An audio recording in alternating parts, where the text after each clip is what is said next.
never seen us before, my name is Emily. My husband's name is Carl, and as of tomorrow, we'll have an 8-month-old baby named Everett. Today I'm going to be telling you my crazy birth story and kind of what went down.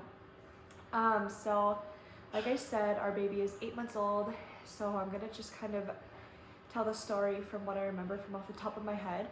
I wish I would have written down things that were going on at the time, but it just kind of all happened so fast. So it was June 28th, 2019, and I just went in for a normal doctor's checkup. And so it was probably, usually my appointments were around 10 or 11 in the morning. So I went in and they took my blood pressure, and my blood pressure was perfect my entire pregnancy. It was like 120 over 80. I never had any problems. So she took my blood pressure, the nurse, and they were like, your blood pressure is like 155 over, I don't even know what whatever the other number was, and she was like, did you just run up some stairs? Like, are you tired? I was like, no, I just went up the elevator. I've just been sitting in the waiting room. I don't know what the problem is. And so then my doctor came in and he did a checkup and took my blood pressure again, and it didn't go down at all. So he was like, okay, come back in a few hours and we'll redo your blood pressure.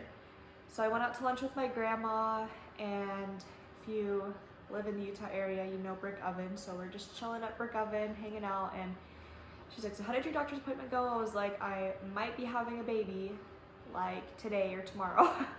And she was like, you've got to be kidding me. Like, what are you doing here?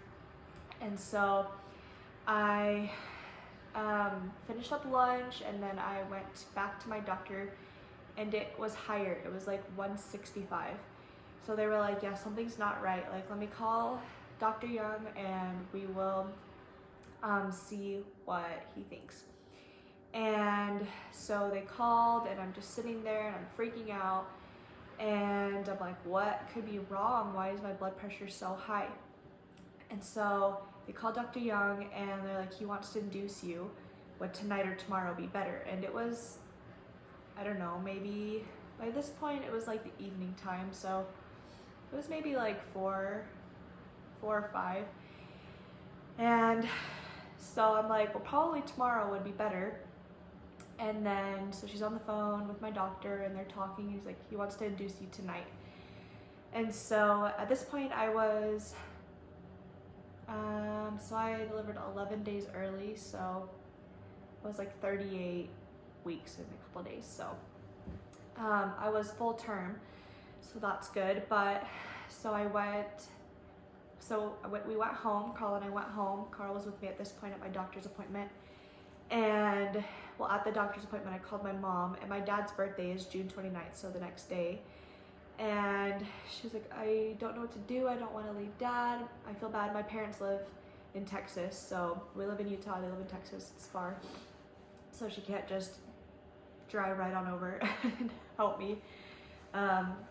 So she's like, I don't know what to do. I don't want to leave Dad. And my dad's like, please just go and it'll be fine. So my dad's a pilot, so my mom just hopped on a plane, and they got there that night, her and my little brother. And so we're just hanging out. They weren't there yet. They were like, go home and pack and get ready, and then we're gonna call you when the hospital room is ready. So we go home and we finish packing, we clean the house a little bit, and then we're really hungry, we should go get some dinner. So we went to Buffalo Wild Wings, and as soon as we opened the door, we got a call from the hospital. Your room is ready. She's like, oh man, this sounds so good right now. But we left and we just picked up Sonic and went straight to the hospital. And so I think by this point it was maybe, I want to say like 8 or 9-ish. It was late. It was really dark, and it was summertime, so for it to be dark, it would probably be late.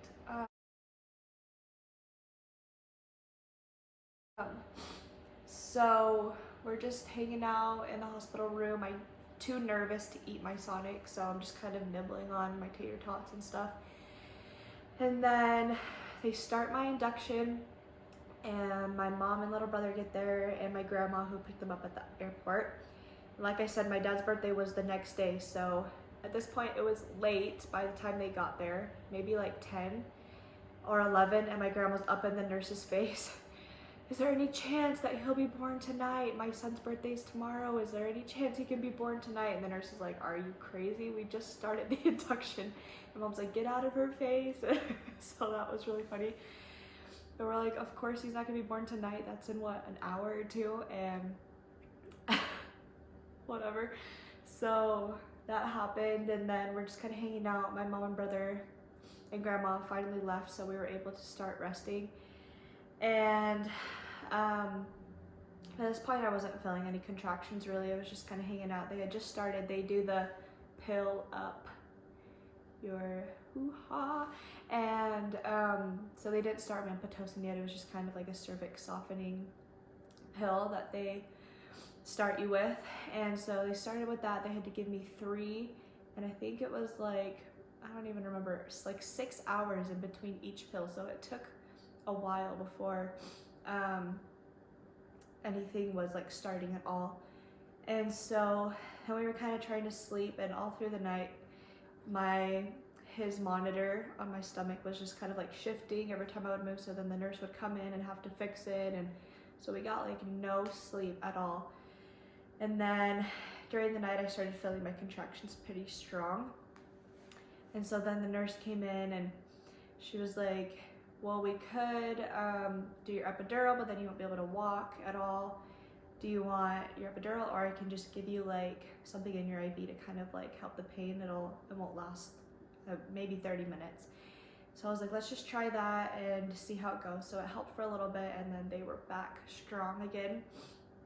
And so then she was like, okay, let's do the epidural. So she started the epidural. The anesthesiologist came in. He was so awesome. It was not bad at all. I thought it was gonna be horrible, but I was like, wow, that's it. Compared to contractions, it was like nothing. And so I got it in, and then I was feeling great. So I was like, maybe I should try and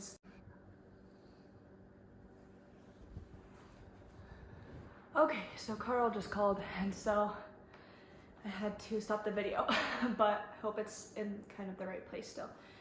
So, like I said, I thought I would kind of just try and sleep, and that's where everything kind of went crazy.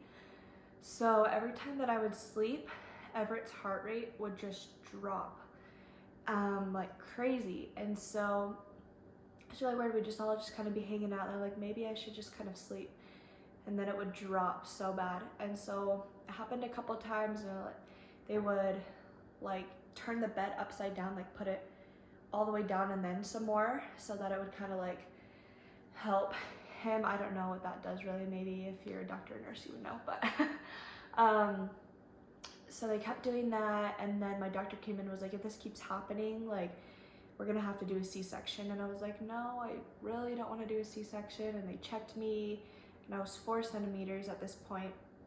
It was the next morning, so I don't know what time it was. I don't know, maybe like 9 or 10 or something. So then by this point, my mom and brother came back, and we're all just hanging out, talking, and everything was fine, completely fine. We're just hanging out. And yeah, so they checked me. I was 4. I was completely numb at this point still, which was great. The epidural worked amazing on me. I hear horror stories all the time about how the epidural doesn't work on people. So I was really scared, but it numbed my whole bottom half of my body. So I was pretty lucky with that. And so then we're all just kind of hanging out, and I wasn't allowed to eat anything. So I'm like starving, of course. And then I'm just kind of eating. They have slushies there.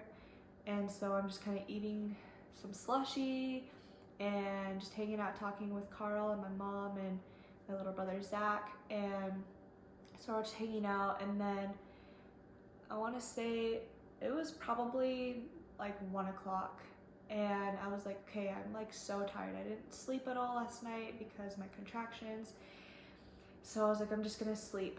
And so I fall asleep for just a second, and then maybe 20 people run into my room, and they start like moving me. They're like, it's a C-section, like we have to do a C-section. And so I start crying so hard. I'm like, I don't want to do this. And we wanted to do it vaginally. I wanted to just have my baby normal. Not that C-sections aren't normal, but just naturally. And so I'm crying. My mom's on the phone with my dad. He hands the phone to me and he's like, you got this. You're amazing. You can do this, blah, blah, blah. And so I'm crying because I love my dad and it's his birthday and I feel bad that we're not with him. And so then they take me immediately, and it's an emergency C-section, so they had nothing set up in the room. They wheel me in and they're kind of putting up paper and trying to get all the tools ready.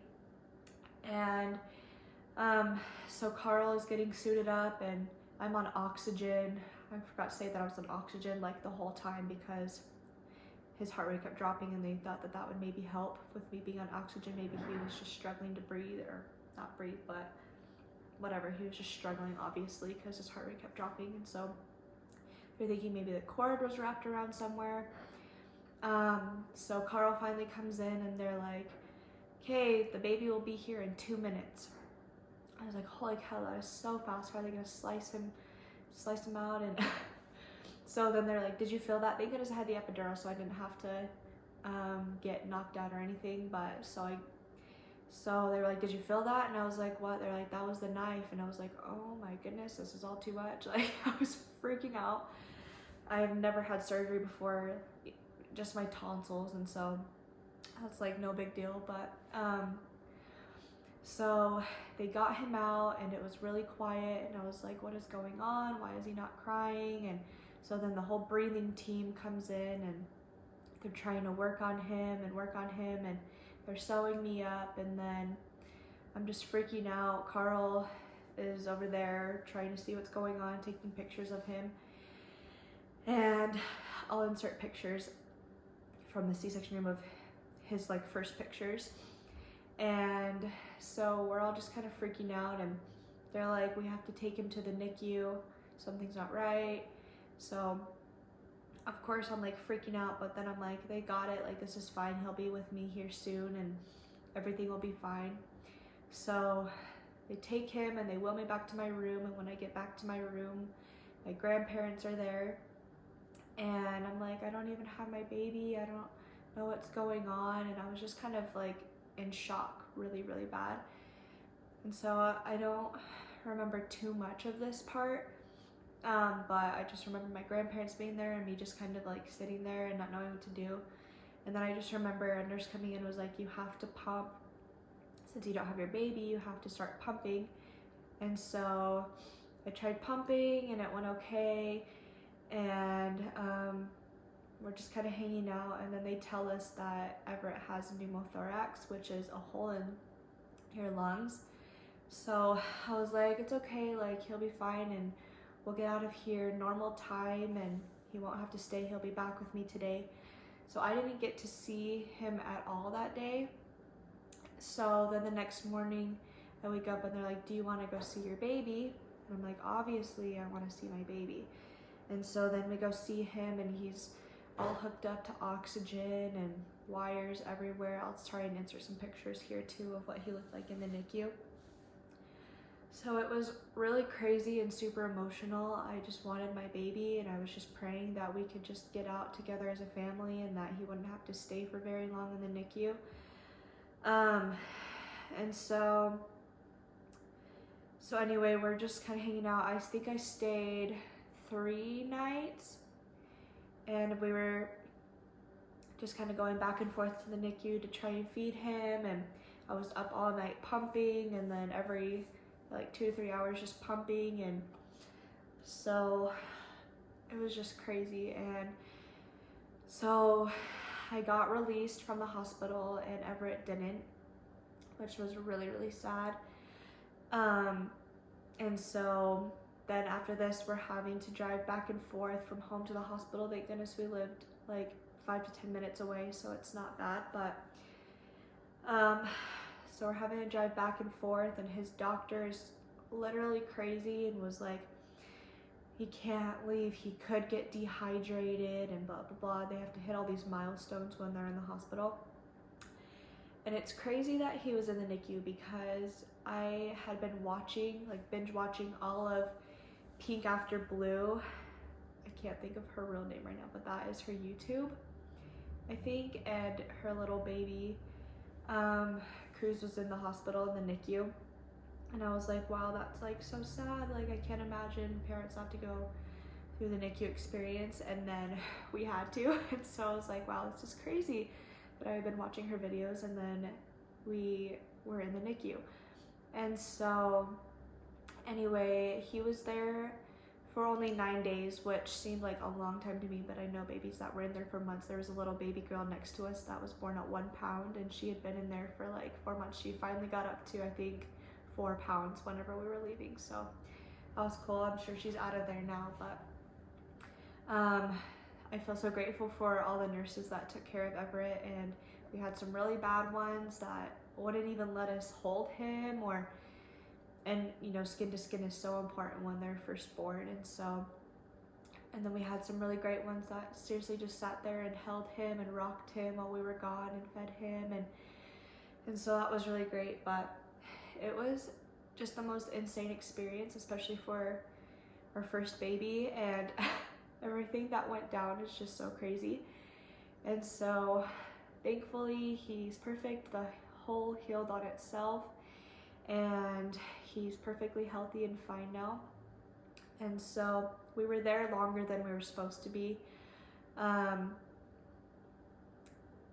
His doctor just kept keeping him there. I don't know if it's to get money, or I don't know what the problem was, but he went on vacation, and another doctor came in and was like, why are you guys still here? You should have left days ago. Because he was born at 5 pounds, 12 ounces. He was perfectly healthy besides the hole in his heart, which healed by itself really quickly. And so it was kind of crazy that we were there for so long, which isn't super long, but whenever you just had a baby and you just want them home with you, 9 days does really feel like a long time. And so anyway, that's kind of our story. I forgot to say I wanted to stay in the hospital longer, and I could have stayed another day with my insurance. But Carl was like, let's just go home. We're not sleeping good here. We just sleep through the night. We don't even go see him through the night anyway. Let's just go home. And I was so sad. I was like, I have to be here with my baby. But as soon as we got home, I just felt so relieved to just be home, and I felt automatically better just instantly, and just felt good to be in my own home. Even though we weren't there with our baby, it was so sad to come home and see the little bassinet there and no baby in it. But he finally came home, and it's been 8 months now, and things are great. So anyway, that is kind of our crazy birth story, and it's emergency induction, emergency C-section, NICU stay, kind of a crazy mess. But I am so grateful to have our cute little guy, and grateful that everything turned out. So anyway, thanks so much for watching our video, and I hope you'll come back in the future. Bye!